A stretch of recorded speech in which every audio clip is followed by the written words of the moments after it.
এই বর্তমান সময়ে দেখা যাচ্ছে আমার অসংখ্য যুবকরা মোবাইলের পিছনে, ফেসবুকের পিছনে সময় নষ্ট করতেছে। কথা বলেন ঠিক না বেঠিক? আমার ভাইয়েরা, একদিন না একদিন এই পৃথিবীর জমিনে আপনি থাকবেন না, কিন্তু এই মোবাইলের মধ্যে যাহা কিছু আপনি ফেসবুকে বাজে কমেন্ট করতেছেন এগুলো কিয়ামত পর্যন্ত থাকবে। কথা বলেন ঠিক না বেঠিক? এই জন্য আমার ভাইয়েরা, আমি উদাহরণ আহ্বান জানাচ্ছি, আমি আপনার মতন একজন যুবক, অন্তপক্ষে আজকে আপনি মোবাইলটা থেকে একটু বিরত থাকেন। নিঃস্ব মুসলমান হারিয়ে সম্মান, আর কতকাল করবে তুমি ঘুমানোর ভান। ডাকছে তোমায় আল কোরআন, হায়রে ডাকছে তোমায় আল কোরআন, ঠিক না? নিঃস্ব মুসলমান হারিয়ে সম্মান, আর কতকাল করবে তুমি ঘুমানোর ভান। ডাকছে তোমায় আল কোরআন, হায়রে ডাকছে তোমায় আল কোরআন। হারিয়ে সম্মান, হারিয়ে সম্মান, আর কতকাল করবে তুমি ঘুমানোর ভান। আর কতকাল করবে তুমি ঘুমানোর ভান। ডাকছে তোমায় আল কোরআন, হায়রে ডাকছে তোমায় আল কোরআন। যদি পড়ো কোরআন, যদি পড়ো কোরআন, বেড়ে যাবে ঈমান, ঠিক না? যদি পড়ো কোরআন বেড়ে যাবে ঈমান, ঈমানকে পুঁজি করে পেয়ে যাবে তুমি পরিত্রাণ, ঠিক না? কোরআন যদি নাই বা পড়ো, কোরআন যদি নাই বা জানো, কোরআন যদি নাই বা শোনো, পরকালে হতেই হবে অপমান। ডাকছে তোমায় আল কোরআন, হায়রে ডাকছে তোমায় আল কোরআন। হারিয়ে সম্মান নিঃস্ব মুসলমান, আর কতকাল করবে তুমি ঘুমানোর ভান। আর কতকাল করবে তুমি ঘুমানোর ভান। ডাকছে তোমায় আল কোরআন, হায়রে ডাকছে তোমায় আল কোরআন, ঠিক না বেঠিক? তাহলে আমার ভাইয়েরা, আমার ভাইয়েরা, একান্ত আপনজনেরা গভীর কান লাগান। আর সময় নষ্ট করতে যাচ্ছি না, ভূমিকা ছাড়াই আলোচনা করবো ইনশাআল্লাহ। আমার ভাইয়েরা, আপনারা জানেন ইতিপূর্বেই যে আমি বিষয় ভিত্তিক আলোচক, যেগুলো একটি পয়েন্টের উপর আলোচনা করব, আপনারা যেন বুঝতে পারেন। দেখা যায় এখান থেকে এতটুকু, এখান থেকে এতটুকু আলোচনা করলে অনেক সময় শ্রোতা কিছুই বোঝে না। কথা বলে ঠিক না বেঠিক? এজন্য আমি বিষয় ভিত্তিকের উপরে আলোচনা করব।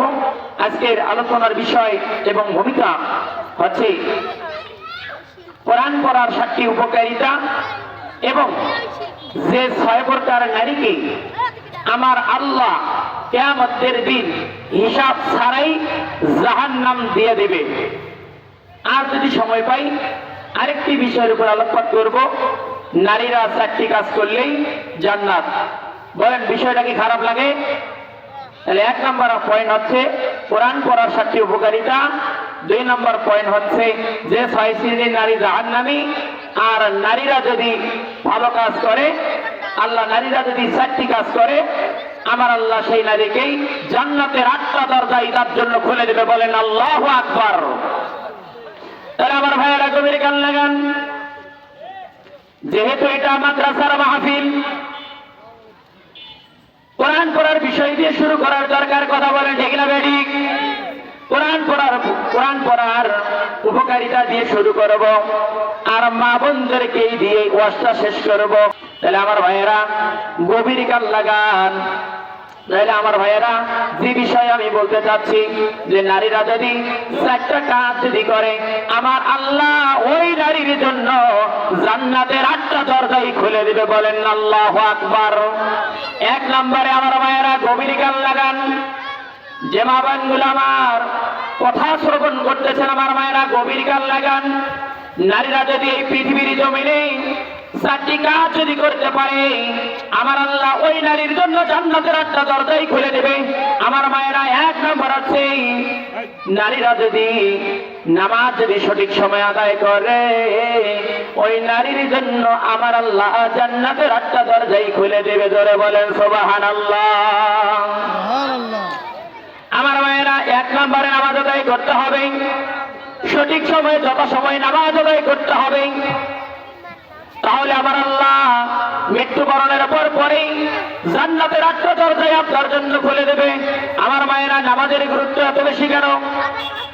আল্লাহ পাক যিনি কিয়ামতের মাঠটা কায়েম করবেন, আমার রব্বুল আলামিন কোনো কিছুরই হিসাব নেবেন না। সর্বপ্রথম রব্বুল আলামিন যেই নামাজের হিসাবটাই নেবেন সেই হিসাবটাই হচ্ছে নামাজের হিসাব করা। বলেন ঠিক না বেঠিক? আমার ভাইয়েরা, সঠিক সময় নামাজ আদায় করতে হবে, কেননা নিশ্চয়ই নামাজ অশ্লীল ও খারাপ কাজটাকে বিরত রাখে। কথা বলেন ঠিক না বেঠিক? ইন্নাস সালাতা তানহা আনিল ফাহশাই ওয়াল মুনকার। আল্লাহু আকবার। আমার ভাইয়েরা, নামাজ অশ্লীল ও গর্হিত কাজ থেকে খারাপ রাখে। একটি উদাহরণ দিলে আপনারা বুঝতে পারবেন। আমার ভাইয়েরা, কিতাবের ঘটনা, এক যুবকের চোখের মধ্যে এক ইমামের স্ত্রী পড়ে গিয়েছে। ওই যুবক ওই নারীকে 4টি প্রশ্ন করেছে। 1 নম্বর প্রশ্ন হলো, ও মহিলা, তোমার স্বামীর সংসার ছেড়ে দিয়ে আমার কাছে আসতে হবে, নইলে আমার সাথে জিনায় লিপ্ত হতে হবে, নইলে আমাকে বিবাহ করতে হবে। 4 নম্বর, নইলে যে তোমার স্বামীকে হত্যা করে হলো আমি তোমাকে আমার কাছে নিয়ে নেব। আমার মায়েরা, নামাজ কিভাবে মানুষকে হেফাজত করে একটা ঘরের জন্য গভীর কাল লাগান। মায়েরা, এই যুবক 4টি প্রশ্ন করেছে। এক পর্যায়ে যুবক প্রশ্ন করে চলে গিয়েছে। মহিলা ঘরের ভিতরে দরজা বন্ধ করে এবারে অঝরনা কান্নাকাটি করতেছে। ওই মহিলার স্বামী হুজুর মসজিদের মধ্যে নামাজ আদায় করতে গিয়েছে। ইশার নামাজ পড়ার পরে তাফসীর গ্রন্থকার বলেন যে নামাজ শেষ করার পরে বাড়িতে যখন ফিরলেন, ফেরার পরে দেখে যে বিবি অঝরনায় কাঁদতেছে। স্বামী জিজ্ঞাসা করেছে, বিবি রে, কি হয়েছে তোমার, বলো না বলো। স্বামী বলতে, এবার স্ত্রী বলতেছে, স্বামী গো, তুমি নামাজে চলে গিয়েছ। এক পর্যায়ে এক যুবক আমার গৃহে প্রবেশ করেছিল, করার পরে আমার 4টি প্রশ্ন করেছিল। 1 নম্বরে জিনায় লিপ্ত হতে হবে। আমার 1 নম্বরে যুবকের প্রশ্ন, 1 নম্বরে আমার সঙ্গে জিনায় লিপ্ত হতে হবে, 2 নম্বরে আমাকে বিবাহ করতে হবে, 3 নম্বরে তোমার স্বামীর সংসার ছেড়ে দিয়ে আমার কাছে আসতে হবে, 4র্থ নম্বরে তোমার স্বামীকে হত্যা করে হলো আমি তোমাকে আমার কাছে আপন করে নেব। ও আমার স্বামী, এই 4টি প্রশ্ন যুবক আমাকে করেছে, কিন্তু আমি টেনশনের মধ্যে পড়ে গিয়েছি যে আমি একজন ইমানদার মহিলা, আমি কেমন করে জিনায় লিপ্ত হব। আমার সংসারে কোনো সমস্যা নেই, এই সংসার ছেড়ে যে আমি তার কাছে কেমনে যাব।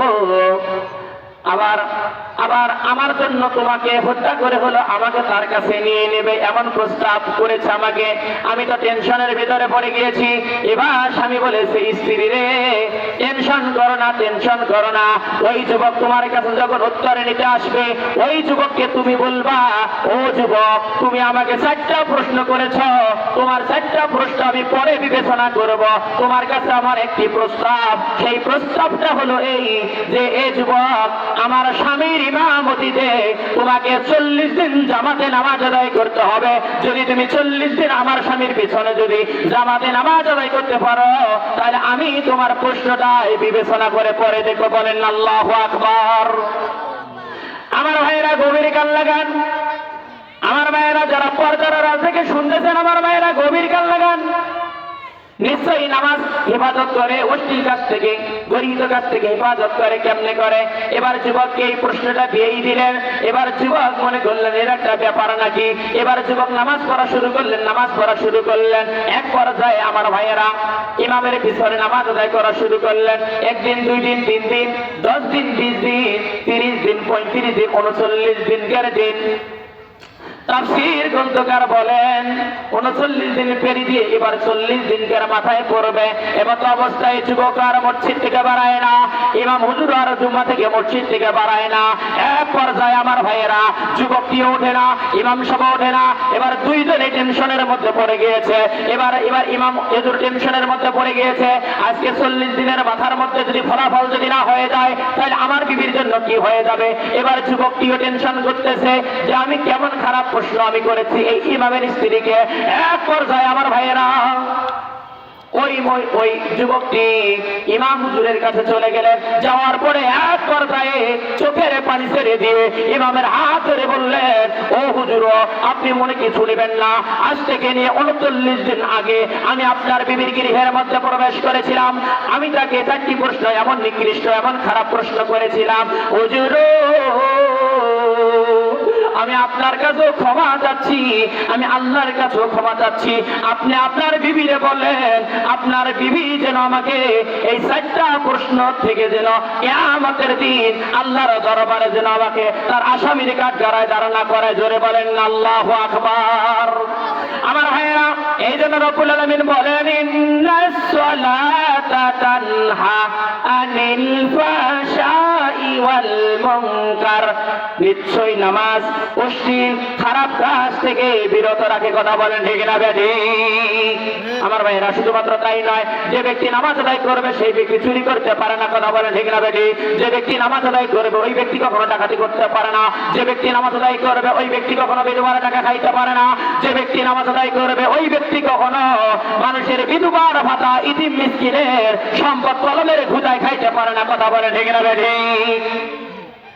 আমার মেয়েরা, আর নম্বর করতে গেলাম না, এবারে আসেন 2 নম্বর। 1 নম্বর বুঝালাম 4টি কাজ করলে নারীদের জন্য জান্নাতের 8টা দরজা আমার আল্লাহ খুলে দেবে।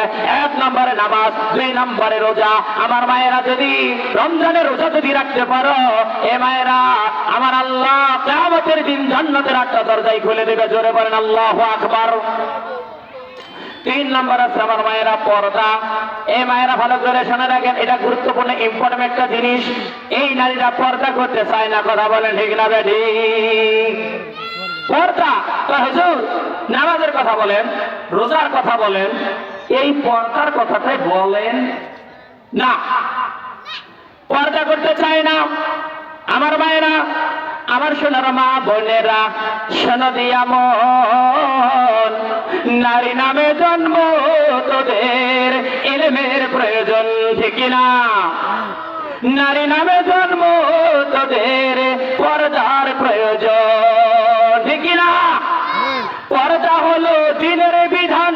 বলেন, পর্দা হলো দ্বীনের বিধান, পর্দা করবে তাই। পর্দা ছাড়া চললে নারীর কোনো মূল্য নাই। পর্দা ছাড়া চললে নারীর কোনো মূল্য নাই, ঠিক না? আমার মায়েরা, পর্দায় চলতে হবে। এবারে আছেন পর্দা। আমার মায়েরা, এখন দেখেন এই বাংলাদেশে কোন জানোয়ার, কোন শয়তান না জানি এই প্লাজু কাঠিটা পার করলো। কথা বলে ঠিক না বেঠিক? অসংখ্য মায়েরা প্লাজুর পাগলা। কথা বলে ঠিক না বেঠিক?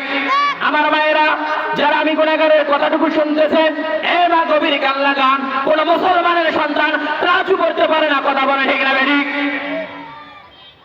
দেখেন, যেখানে পর্দা করার দরকার সেখানে পর্দা নাই, যেখানে পর্দা না করলেও চলবে সেই জায়গায় পর্দা করে। কথা বলে ঠিক না বেঠিক?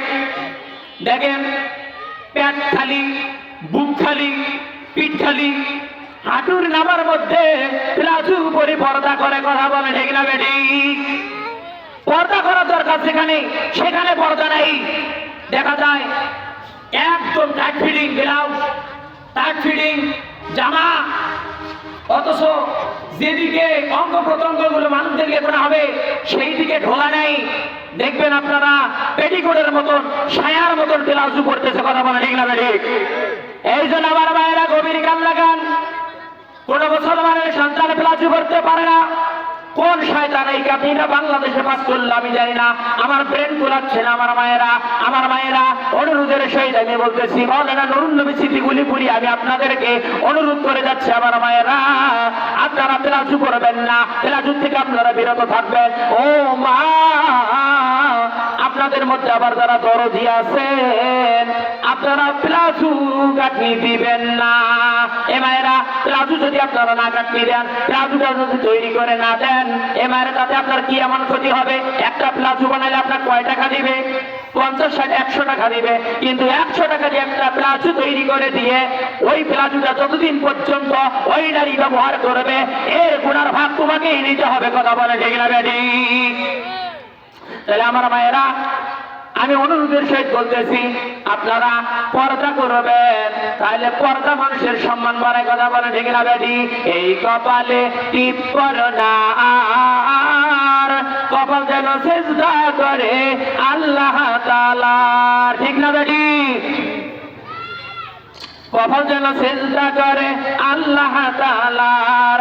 খালি মাথা খোলা চুলে বাইরে যেও না, হেজাব পরে বাইরে যেতে লজ্জা পেও না, হেজাব পরে বাইরে যেতে লজ্জা পেও না। হেজাব নিজে দেয় পরিচয়, হেজাব নিজে দেয় পরিচয় তুমি মুসলমান।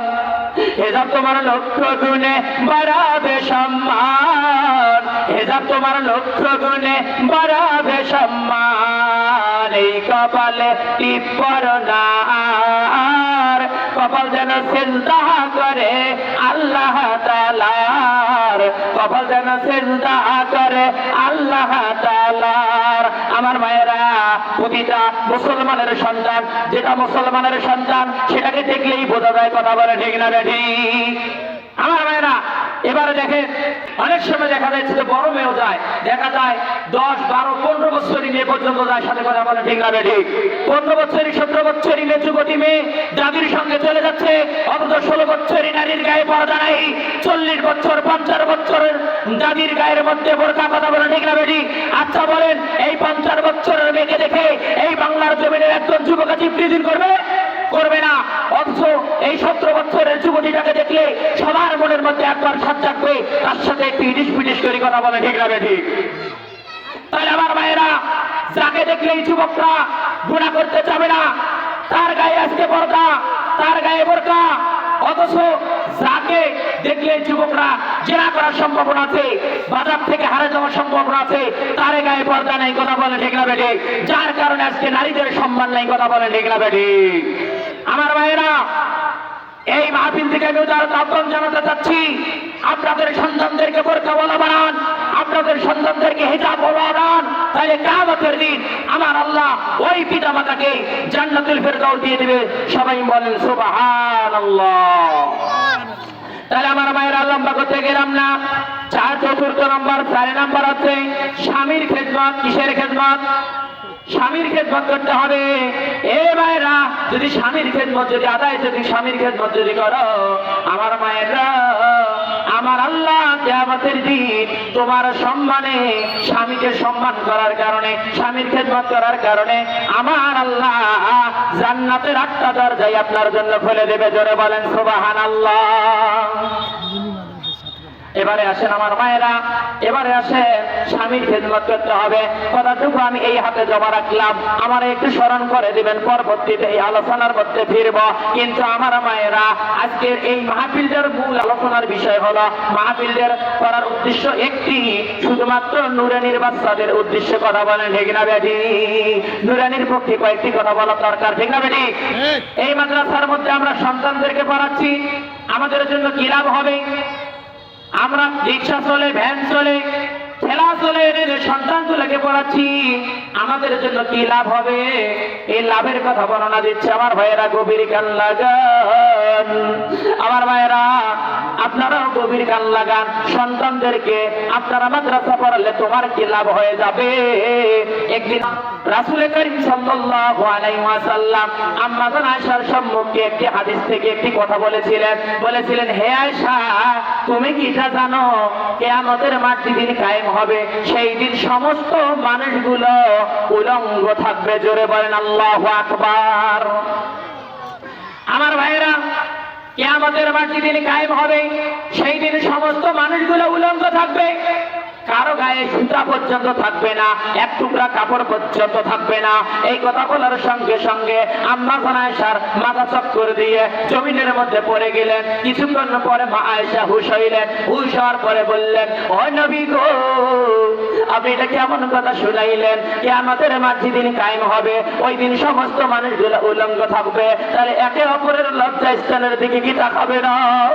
আমার নবী বলে, আয়েশা রে, কিয়ামতের মাঝে দিন কায়েম হবে, একে অপরের লজ্জা স্থানের দিকে তাকা তো দূরের কথা, শুধুমাত্র মাথাটা আসমানের মধ্যে করবে আর আসমানমুখী করে বলবে, ইয়া নাফসি ইয়া নাফসি ইয়া নাফসি, হায় আমার জীবনের কি হবে, হায় আমার জীবনের কি হবে? বলেন না আল্লাহু আকবার।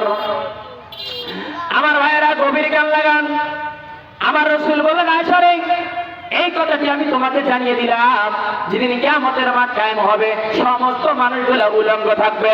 হে আয়েশা, তিনটি শ্রেণীর মানুষ উলঙ্গ থাকবে না। জোরে বলেন সুবহানাল্লাহ। আচ্ছা বলেন, কিয়ামতের দিন যে তিন শ্রেণীর মানুষগুলা উলঙ্গ থাকবে না, উলঙ্গ হবে না, এই তিন শ্রেণীর মানুষকে চেনার দরকার আছে না নাই? আমার ভাইয়েরা গভীর কান লাগান। তিন শ্রেণীর মানুষগুলো উলঙ্গ থাকবে না। আমার রাসূল বলে, আয়েশা জেনে রাখো, এক নম্বরে এই পৃথিবীর জমিনে যারা কোরআন পড়বে সেই সমস্ত মানুষগুলা উলঙ্গ থাকবে না। জোরে বলেন সুবহানাল্লাহ। হে আয়েশা, তুমি জেনে রাখো, দুই নম্বর আছে যে মানুষগুলা এই পৃথিবীর জমিনে কোরআনে কারীম মুখস্থ করবে, তার মানে আমার ভাইয়েরা হাফেজে কোরআন গুলা, যাদের সিনার মধ্যে 30 পারা কোরআন সংরক্ষিত আছে, যারা কোরআন মুখস্থ করবে, এমন নারী পুরুষ গুলাকে আল্লাহ উলঙ্গ রাখবেন না। এ ভাইয়েরা গভীর কান লাগান। তিন নম্বর আছে ওই কোরআন পড়নেওয়ালা হাফেজের পিতা মাতাকে আমার আল্লাহ জান্নাতি সবুজ রেশমের পোশাক দিবে। শুধু জান্নাতি সবুজ রেশমের পোশাক গুলো আমার আল্লাহ দিবেন না, নূরের তাজ পরায়া পরায়া আমার আল্লাহ জান্নাতুল ফেরদাউসের দিকে ধাবিত করে দিবেন। জোরে বলেন আল্লাহু আকবার। তাহলে আমার ভাইরা গভীর কান লাগান। আপনাদের মেয়েদেরকে আপনারা মা তৈরি করে নেবেন। এ মায়েরা বাবার চাইতে মায়ের ভূমিকা হলো শিক্ষা জগতের মধ্যে বেশি কথা বলেন, ঠিক না ব্যাধি? এ মা, আপনাদের কাছে আমি অনুরোধের সহিত বলতেছি, যেহেতু বাবা বাড়িতে থাকে না, মা বাড়িতে থাকে, এই সন্তানগুলাকে মা তৈরি করতে পারে দিনের জন্য, আবার মায় নষ্ট করতে পারে। এই জন্য আমার মায়ের আমি উদারত আহ্বান জানাচ্ছি, আপনার সন্তানদেরকে মাদ্রাসামুখী করেন, আপনার সন্তানদেরকে আপনি নুরানি মক্তবের দিকে ধাবিত করেন। তাই আমার মায়েরা কিয়ামতের দিন আমার আল্লাহ তোদেরকে জান্নাতের পোশাক পরাইয়া পরাইয়া জান্নাতের দিকে পাঠিয়ে দিবে। জোরে বলেন সুবহানাল্লাহ। এবারে আসেন, যদি সন্তানগুলোকে কোরআন না পড়ান তাহলে আপনার জন্য কি ক্ষতি হতে পারে? এ মায়েরা, হাসরের মাঠটা যেদিন কায়েম হবে ওই দিন কারো ব্যাপারে জান্নাত বরাদ্দ হবে, কারো ব্যাপারে জাহান্নাম বরাদ্দ হবে। ওই সময় সন্তানগুলো আপনার বিপক্ষে অভিযোগ করবে, করে বলবে, রব্বুল আলামিন, আজকে আমাদেরকে আপনি জাহান্নামের দিকে, জাহান্নাম কেন পাঠিয়ে দিচ্ছেন? আমাদের বাবা মা জীবনে আমাদেরকে মাদ্রাসার কথা বলে নাই, আমাদেরকে নুরানির কথা বলে নাই। যদি আমাদের আব্বা আম্মা আমাদেরকে যদি নুরানির কথা বলতো, মাদ্রাসার কথা যদি বলতো, তাহলে আমরা কোরআন পড়তাম, দ্বীনি শিক্ষায় শিক্ষিত আমরা হয়ে যেতাম, আমরা নামাজি হয়ে যেতাম, তাহলে আজকে আমাদেরকে জাহান্নাম যাওয়া লাগতো না। ইয়া রাব্বুল আলামিন, আমরা জান্নাত যাব ঠিক, কিন্তু আমাদের বাবা আমাকে এই জাহান্নামের দরজার মধ্যে আপনি শুয়ে দেন। ওই সমস্ত কুলাঙ্গার বাবা মায়ের বুকের মধ্যে, মুখের মধ্যে, পিঠির মধ্যে পিঠির মধ্যে গুড়ি দিয়ে, পায়ের তলে পিষ্ট করে দিয়ে আমরা তোমার জাহান্নামে চলে যাব। বলেন না নাউজুবিল্লাহ। তাহলে আমার মায়েরা সন্তানদেরকে কোরআন পড়াতে হবে। তাহলে আমার মায়েরা গভীর কান লাগান, সন্তানদেরকে কোরআন পড়াবেন। এবারে আসেন কোরআন পড়ার 7টি উপকারিতা। আমি ভূমিকায় বলেছি কোরআন পড়ার 7টি উপকারিতা। এক নম্বরে, কোরআন পড়লেই সওয়াব হয়। জোরে বলেন সুবহানাল্লাহ। কোরআন পড়লেই কোরআন পড়লেই কি হয়? কোরআন পড়লেই সওয়াব হয়। 2 নম্বরে বন্ধুরে, কোরআন যে ব্যক্তি পড়ে আর পড়ায়, 2 জন ব্যক্তি এই জমিনের উপরে আসমানের নিচেই সর্বোৎকৃষ্ট। জোরে বলেন সুবহানাল্লাহ। যে ব্যক্তি কোরআন পড়ে আর পড়ায়, ওই ব্যক্তির চাইতে আর ভালো মানুষ একটিও পৃথিবীর মধ্যে নেই। আমার নবী নিজেই বলেন, ফাইদুকুম মান তাআল্লামাল কুরআনা ওয়া আল্লামাহু, তোমাদের মধ্যে ওই ব্যক্তিটাই উত্তম যে নিজে কোরআন পড়ে এবং অপরকে শিক্ষা দেয়। জোরে বলেন সুবহানাল্লাহ। 3 নম্বর বন্ধুরে, 3 নম্বর হচ্ছে কোরআন যারা পড়ে, কোরআন তাকে কিয়ামতের দিন সুপারিশ করে আল্লাহর জান্নাত ধরে যাবে। জোরে বলেন সুবহানাল্লাহ। 4 নম্বর, কোরআন শরীফ যে ব্যক্তি শুনবে, কোরআন পড়া শুনবে, তেলাওয়াত শুনবে, ওই ব্যক্তির ঈমান আমার আল্লাহ বাড়িয়ে দিবে। জোরে বলেন সুবহানাল্লাহ। কোরআন যে ব্যক্তি পড়বে, তা অনুযায়ী আমল করবে, জীবন পরিচালনা করবে, আমার আল্লাহ বলে, বান্দারে কিয়ামতের দিন আমি তোমাকে পুরস্কৃত করব জান্নাতুল ফিরদাউস দিয়া। জোরে বলেন সুবহানাল্লাহ। আমার ভাইয়েরা, 6 নম্বর হচ্ছে যে ব্যক্তি কোরআন পড়বে, কোরআন তার জন্য নিজেই সুপারিশ করে আল্লাহর জান্নাত ধরে যাবে। জোরে বলেন সুবহানাল্লাহ। 7 নম্বর, কোরআন পড়ার উপকারিতা হচ্ছে, আপনারা কোরআন মাদ্রাসা নুরানি সব জায়গায় বললেন, বলেন পরিবারে কোরআন মানা দরকার, রাষ্ট্রে কোরআন মানার দরকার আছে না নাই? বাড়িতে কোরআন মানলেন, সব জায়গায় কোরআন মানলেন, বলেন ইউনিয়ন পরিষদে কোরআন মানার দরকার আছে না নাই? ইউনিয়ন পরিষদ, রাষ্ট্রে সব জায়গায় কোরআন মানার দরকার অবশ্যই অবশ্যই করে আছে। কথা বলেন ঠিক না ঠিক? রব্বুল আলামিন কোরআনে কারীমের মধ্যে বলেন, ওয়া মান লাম ইয়াহকুম বিমা আনজালাল্লাহ ফাউলাইকা হুমুল কাফিরুন। যে ব্যক্তি কোরআন অনুযায়ী রাষ্ট্র চালায় না, ফ্যামিলি চালায় না, বাড়ি চালায় না, ওই ব্যক্তিটা হলো কাফের। জোরে বলেন নাউজুবিল্লাহ। রব্বুল আলামিন আরো বলেন, ওয়া মান লাম ইয়াহকুম বিমা আনজালাল্লাহ ফাউলাইকা হুমুল ফাসিকুন। যে ব্যক্তি কোরআন অনুযায়ী বিচার ফয়সালা করে না, সেই ব্যক্তি হলো ফাসিক। জোরে বলেন নাউজুবিল্লাহ। রব্বুল আলামিন আরো বলেন, ওয়া মান লাম ইয়াহকুম বিমা আনজালাল্লাহ ফাউলাইকা হুমুল যালিমুন।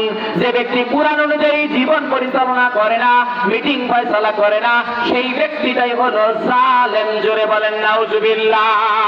তাহলে আমার ভাইয়েরা গভীর কান লাগান। তাহলে কোরআন পড়ার দরকার আছে না নাই? সন্তানদেরকে অবশ্যই করে আছে। এই জন্য বলি বন্ধুরে, সন্তানদেরকে এই মাদ্রাসার মধ্যে দিবেন। এই মাদ্রাসার মধ্যে আপনার সন্তানকে দিলে কি হবে?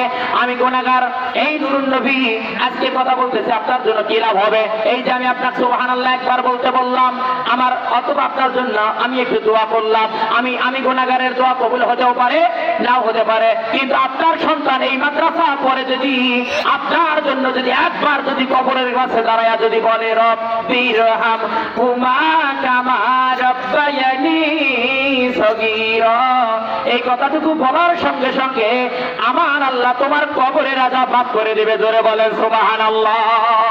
অথবা সন্তানকে যদি এই মাদ্রাসার মধ্যে পড়া হয়, এই সন্তানটা তার লাভ কি হবে? আলেমের দ্বারে দ্বারে ঘোরা লাগবে না। তোমার সন্তান তোমার মৃত্যুবরণের সঙ্গে সঙ্গে নিজেই জানাজা দিবে। কথা বলেন ঠিক না বেঠিক? এই জন্য মাদ্রাসা পড়াতে হবে। মাদ্রাসা পড়ার প্রয়োজনীয়তা এত গুরুত্ব বেশি কেন? এ ভাইরা গভীর কান লাগান। যে লোকগুলো বলে মাদ্রাসার সন্তানরা ভাত পায় না, যে লোকগুলো বলে মাদ্রাসা পড়ুয়া সন্তানগুলা কিছুই করতে পারে না, আমি বলতে চাই এই সন্তানটার মধ্যে যে লোক বলে মাদ্রাসার সন্তানরা মাদ্রাসা পড়ে কি করবে, কিছুই করতে পারবে না, মানুষের বাড়ি কোন দিন দাওয়াত খাবে তারাই আশায়, আমি বলতে চাই ওই লোকটার শরীরের মধ্যে আবু জেহেলের রক্ত মিশ্রণ আছে। কথা বলেন ঠিক না বেঠিক? মাদ্রাসার সন্তানরাই হলো এই পৃথিবীর বুকে সবার সেরা। কথা বলেন ঠিক না বেঠিক? আমার ভাইয়েরা, আর আমি লম্বা করতে গেলাম না, এই জন্য আমি অনুরোধের সহিত বলতেছি, এই মাদ্রাসাটার প্রতি যদি আপনারা চোখ দেন, মাদ্রাসাটার প্রতি যদি আপনারা দেখাশোনা করেন, এ ভাইরা কিয়ামতের মাঠ যেদিন কায়েম হবে, পৃথিবী আসমান এই দুনিয়াটা সবের কিছু ধ্বংস হয়ে যাবে, অট্টালিকা ধ্বংস হয়ে যাবে, বিল্ডিং ধ্বংস হয়ে যাবে। দুইটা জিনিস তাফসীর গ্রন্থকার বলেছেন ধ্বংস হবে না, এক নম্বরে মসজিদ, দুই নম্বরে নবীর ঘর মাদ্রাসা। কথা বলেন ঠিক না বেটি? এই মাদ্রাসা আর এই মসজিদ, দুইটাই মসজিদ, মাদ্রাসা মসজিদ, আল্লাহর কাছে সুপারিশ করা শুরু করবে যে আল্লাহ আমার বুকে যারা সেজদা দিয়েছে তারা কোথায়? আর এই মাদ্রাসাটা যারা দেখাশোনা করেছে, এই মাদ্রাসা নিজেই বলবে যে আল্লাহ ওই সমস্ত লোকগুলা যদি আমার বুকে দেওয়া না হয়, পৃথিবীর জমিন থেকে আমি ধ্বংস হয়ে যাব না। জোরে বলেন সুবহানাল্লাহ। আমার ভাইয়েরা, তাহলে মাদ্রাসার মধ্যে সন্তান গুলা দিয়ে দিবেন, আমি অনুরোধের সহিত বলতেছি। এ মায়েরা, আমার ভাইয়েরা বিরক্ত হচ্ছেন নাকি? আমি আর 4-5টা মিনিটের মধ্যে শেষ করে দেবো ইনশাআল্লাহ। অসংখ্য মা গুলা চলে এসেছে, মাদের ব্যাপারে আমি ওয়াজ করতে যাব না, শুধুমাত্র আমি এই পয়েন্ট গুলো জানাইয়া দিচ্ছি। এ মা, গভীর কান লাগান। আপনারা যারা হাত মোজা পরেন, পা মোজা পরেন, আপনারা নিজেরাই নেককার দাবি করেন, নিজেরাই বড় লুকি দাবি করেন যে আমরা হাত মোজা পরি, আমরা পা মোজা পরি, আমরা মনে হয় জান্নাতি। এ মা, না না না, হাত মোজার পা মোজা পরলেই জান্নাতি হওয়া যায় না। কথা বলেন ঠিক না বেটি? জান্নাতি যদি হতে চাও, এ মায়েরা গভীর কান লাগা, ওই পূর্বের 4টা শর্ত আপনাকে মানতে হবে। নামাজ, রোজা, পর্দা, স্বামীর খেদমত, হলে জান্নাতি। এবারে আসেন, আল্লাহ পাক কিয়ামতের মাঠ যেদিন কায়েম করবে, ওই দিন 6 শ্রেণীর নারীকে আমার আল্লাহ বিনা হিসেবে জাহান্নাম দিয়ে দিবে। এই 6 প্রকার নারী চেনার দরকার আছে না নাই? কথা বলেন। অবশ্যই চেনার দরকার আছে। 1 নম্বরে যারা কিয়ামতের দিন হিসাব ছাড়াই জাহান্নাম যাবে, যে মহিলাগুলো, 1 নম্বর মহিলা আছে যে নারী মাথার চুলকে খোলা রেখে বাইরে চলাফেরা করে, ওই নারী জাহান্নামে। জোরে বলেন নাউজুবিল্লাহ। খালি মাথা খোলা চুলে বাইরে যেও না, এটা পরে বাইরে যেতে লজ্জা পেও না। খালি মাথা খোলা চুলে বাইরে যেও না, এটা পরে বাইরে যেতে লজ্জা পেও না। হেজাব নিজে দেয় পরিচয় তুমি মুসলমান, এটা তোমার লক্ষ্য গুণে বাড়াবে সম্মান। ঠিক না বেটি? আমার ভাইয়েরা, মাথার চুলকে খোলা রেখে যদি বাইরে যাও, তাহলে আপনারা জাহান্নামী হয়ে যাবেন, আমার আল্লাহ ঘোষণা করেছে। এ মায়েরা, 2 নম্বর হচ্ছে মায়েরা গভীর কান লাগান, যারা স্বামীকে সম্মান করতে চায় না, এমন নারীরাই জাহান্নামী। জোরে বলেন নাউজুবিল্লাহ। এমন নারী কি নাই এই এলাকায়? স্বামী কয় কে, এই গোলামের বেটা, এই মোর মায় তো মজলিসে রে, এমন মহিলা আছে না নাই? এ মা, যারা স্বামীকে সম্মান করতে চায় না, এমন নারী জাহান্নামী। যতর করে তুমি হাজির মেয়ে হও, যতর করে তুমি মৌলানার মেয়ে হও, যতর করে তুমি তাহাজ্জুদ পড়ো, যতর করে তুমি বুজুর্গি দেখাও না কেন, স্বামীকে সম্মান না করার কারণে আমার আল্লাহ তোমার সমস্ত আমল বরবাদ করে দিয়া জাহান্নাম দিয়ে দেবে। জোরে বলেন নাউজুবিল্লাহ। 3 নম্বর আমার মায়েরা, 3 নম্বর আছে আমার মায়েরা, যারা স্বামীকে বাদ দিয়া পরপুরুষকে নিয়ে হাসি তামাশা করে, এমন নারীরা জাহান্নামী। জোরে বলেন নাউজুবিল্লাহ। আচ্ছা আমার ভাইরা বলেন, এই এলাকার মধ্যে, এই সিলভারের মধ্যে স্বামীকে বাদ দিয়া হাসি তামাশা করার মহিলা কি নাই? মেলা আছে, অসংখ্য, হাজার হাজার। আপনার এলাকার মানুষ ভালো বলার কোনো প্রয়োজন নাই, আমার উলিপুরে এগুলো মেলা রে ভাই। তাহলে আমার ভাইয়েরা, এ মা গভীর কান লাগান, যারা নিজের স্বামীকে বাদ দিয়া অন্যের স্বামীকে ধরে যারা হাসি তামাশা করে, তারা জাহান্নামী। এই নারীগুলো দেখবেন এই পৃথিবীর বুকে 2 জন পুরুষকে নিয়ে বেশি হাসি তামাশা করে, বেশি হাসি তামাশা করে। 1 হলো দেওর, 2 হলো বউ নাই। কথা বলেন ঠিক না বেটি? ও মা, দেওরের মোটরসাইকেলের পাশে বসে এই চ্যাংড়াটা হঠাৎ করে বেরেক ধরে, গার গরতে গার পিঠির মধ্যে এইরকম করে পড়ে। ঠিক না বেটি? ওই চ্যাংড়াটা আরাম পায়, নরম গাও গাছ লাগে, বোঝেন না? তুলতুলে গা গো। ঠিক না বেটি? এই মায়েরা দেওরের মোটরসাইকেলের পিছনে বসে পাগলা। কথা বলেন ঠিক না বেটি? দুই নম্বর আছে আমার ভাইয়েরা রে, দুই নম্বর আছে বউনার গার গরব বসার পেলে আর কথা বলেন ঠিক না বেটি? অথচ রাসূল বলেছে দেওরার বউ নাই তোমার জন্য ভয়ঙ্কর, কথা বলেন ঠিক না বেটি? ও মা বউনের ওঠে যায় আবার কি করে জানেন, এখন গুয়ে চেকপ চেকপ করে চাপায়, আর এখন গুয়ে সুন্দর রুম করি নে, আর বাটা বলে বলে বাটা বলে বলে বাটা ভরা পান দুলে ভাই খাও বাটার পান, ঠিক না বেটি? এ মা গভীর কান লাগান, বউনের কাছে যান, কি হাসি তামাশারে আরো কয় দুলে ভাই তোমরা একলা এসছেন, আপু ধরিয়ে আসলেন হয়, এমন বেয়াদব আছে না নাই? জিন্দিগিতে স্বামী সালাম দিবেন নয়, কিন্তু কিস্তিওয়ালা সালাম দেওয়ার জন্য রেডি, কথা বলেন ঠিক না বেটি? কিস্তিওয়ালা টাকা কি স্যার আসসালাম আলাইকুম স্যার, তোমাকে এক সপ্তাহ পরে দেখলাম স্যার শুকিয়ে গেছেন গো স্যার, কিছু মনে খান নাই, এমন বেয়াদব আছে না নেই? স্বামী কি খাইলো না খাইলো স্বামীর কোনো খোঁজ নাই, কিস্তিওয়ালা সালাম দিয়ে কয় স্যার শুকিয়ে গেছেন, এই নারীটাই জাহান্নামী, কথা বলেন ঠিক না বেটি? স্বামী ঢাকায় থাকে, অন্তপক্ষে স্বামী একটা বারের জন্য ফোন দিয়ে কত দরকার, রাকিবুলের বাপ আও গো রাকিবুলের বাপ তোমরা কেমন আছেন গো, তোমার আও কেমন খালি সানাত সানাত করে বাসে, তোমার শরীর যে মনে খারাপ, কথা এই কথা কি কয়?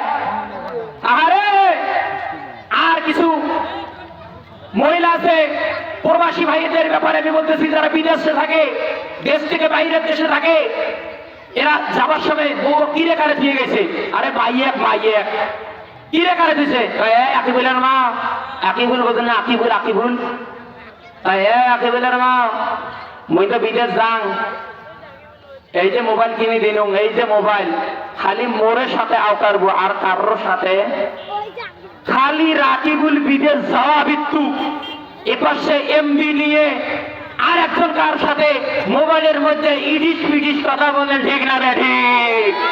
এই ভাইয়েরা স্বামীর কাছে তোমরা জবানবদ্ধ হয়েছো, তোমরা বলো তো স্বামী যাও আমি এই এই সম্মান আমি নষ্ট করব না, স্বামীকে শুধু বিদেশ পাঠার পরে তোমরা স্বামীর টাকার মোবাইল, স্বামীর টাকার এমবি, স্বামীর টাকার পোশাক পরে তোমরা পরপুরুষের সাথে যা করতেছো, কিয়ামতের দিন আমার আল্লাহর দরবারে তোমাকে যে আকারের কাতারে দাঁড়াতে হবে, কথা বলে ঠিক না বেটি? আবার ভাইরা আমি স্বামীদের ব্যাপারে বলতেছি, অনেক ভাইয়েরা আছে নিজের সুন্দরী মকমকা বউ থুয়ে মানুষের বউয়ের পিছনে ঘরে, কথা বলে ঠিক না বেটি? আমার মায়েরা আপনাদের ব্যাপারে বলেছি, স্বামীদের ব্যাপারে বলেছি, বলতে পারবেন না তো হুজুর এক পাশে টানিয়ে গেছে আমার মায়েরা, এই জন্য বলতেছে আমার মায়েরা আপনারা স্বামীর দিকে আপনারা একটু লক্ষ্য রাখেন, মায়েরা জান্নাতি হয়ে যাবেন। আমার মায়েরা আর কথা বাড়াতে গেলাম না, চতুর্থ নাম্বার আছে যারা অপবিত্র থাকে, এ ভাইয়েরা কথা বলবেন না, গভীর গান লাগান, কঠিন একটি আলোচনা চলতেছে, বুঝলে রে ভাই, বুঝলে বুঝ কথা, না বুঝলে তেজ কথা, ওয়াজ হলো বোঝার জিনিস, গান হলো শোনার জিনিস। এ মায়েরা গভীর গান লাগান, যে নারী অপবিত্র থাকে, ফরজ গোসল করতে চায় না, যে বেটি সব ফরজ গোসল করতে চায় না, 10টা 8টার সময় 9টার সময় ফরজ গোসল করে, এ মায়েরা এই নারীটা কিয়ামতের দিন বিনা হিসাবেই জাহান্নামী হয়ে যাবে, জোরে বলেন নাউজুবিল্লাহ। এ মায়েরা ফরজ গোসল না করলে ওই বাড়িতে আল্লাহর ফেরেশতা সকালবেলা জান্নাতি রহমত আর বরকত ধরে আসে না, কথা বলেন ঠিক না বেটি? এই জন্য মায়েরা আপনারা ফরজ গোসল করবেন, দ্রুত ফরজ গোসল আপনারা রাতে রাতেই করে নেবেন, কালকে 8টা পর্যন্ত আপনারা থাকেন না, 8টা বলতে জ্বর হয়ে যায় আমার মায়েরা, তাহলে আর লম্বা করতে গেলাম না। পঞ্চম নম্বরে যারা মিথ্যা কসম আল্লাহর নামে খায়, ওই নারীগুলো জাহান্নামী, ওই নারী জাহান্নামী। এমন নারী আছে না নেই? বারবার মিথ্যা কসম খায়, ভাই আল্লাহর কিরে আল্লাহর কিরে, জানি রাখবেন আমার ভাইয়েরা, কোন মুসলমান কিরে কাটতে পারে না। আমার নবী বলেছে যারা যারা মুনাফিক তারা মিথ্যা কথাকে সত্য বানার জন্য কিরে কারে, নবীজি বলেছে আমার উম্মতের মধ্যে যারা মুমিন হবে, ঈমানদার হবে, ঈমানদার সত্যই বিশ্বাসী ঈমানদার কখনো কিরে কাটতে পারে না, কথা বলে ঠিক না বেটি? কিরে কাটা যাবে না। তাহলে আমার ভাইয়েরা 6 নম্বর, আমার ভাইয়েরা 6 নম্বর আছে যারা অন্যের সুখ থেকে হিংসা করে, এমন নারী জাহান্নামী। আমার অসংখ্য ভাইয়েরা আছে দেখবেন পরের সুখ দেখতে পারে না, বেটি সহ আরেক বেটি সহ শত্রু, কথা বলে ঠিক না বেটি? এই জন্য এই জন্য বলতেছে আমার ভাইরা, আপনারা পরের সুখ দেখে এরকম করবেন না, তাহলে আপনারা জাহান্নামী হয়ে যাবেন। 7 নম্বরে হচ্ছে আমার মায়েরা, যে নারী যেভাবেই হোক স্বামীক যদি খুশি না রাখতে পারে, স্বামীক যদি আনন্দ দিতে না পারে, ওই নারী জাহান্নামী। এই জন্য আমার মায়েরা, স্বামী দুঃখ কষ্ট নিয়ে বাড়িতে ফিরছে, বাড়িতে ফেরার পরে তোমার মুখ যদি কাউকে কালা দেখে, তাহলে বলেন স্বামীর মনের মধ্যে আরো দুঃখ লাগবে কি লাগবে না? এই জন্য আমার মায়েরা, স্বামী যতই কষ্ট নিয়ে বাড়িতে ফিরুক, বাড়ি ফেরার সঙ্গে সঙ্গে আপনাদের দুঃখকে চাপা দিয়ে স্বামীর মুখে আপনারা হাসি ফুটে তোলাবেন, তাহলে আপনারা জান্নাতি। আর স্বামীর মুখ দেখে যদি আপনারা কাউকে কালা করেন মুখে, তাহলে আপনারা হয়ে যাবেন জাহান্নামী। ওমা আলাইনা ইল্লাল বালা। আমি আমার সংক্ষিপ্ত আলোচনা এখানে সমাপ্তি ঘোষণা করলাম। আল্লাহ পাক যেন আপনাকে আমাকে এই কথাগুলো আমল করার জন্য তৌফিক দান করে। সবাই বলেন আল্লাহুম্মা আমিন। আরো একটি আমি উদাহরণ আপনাদের বলতেছি, দোয়া আপনারা দোয়া করবেন এই মাহফিলটাকে, এই মাদ্রাসাটাকে যেন আল্লাহ কিয়ামত পর্যন্ত যেন তার রহমতের পাকা দ্বারা, তার রহমতি চাদর দ্বারা আল্লাহ যেন হেফাজত করে। সবাই বলেন আমিন। ওয়া আখিরু দাওয়ানা আলহামদুলিল্লাহি রাব্বিল আলামিন। আসসালামু আলাইকুম ওয়া রাহমাতুল্লাহ।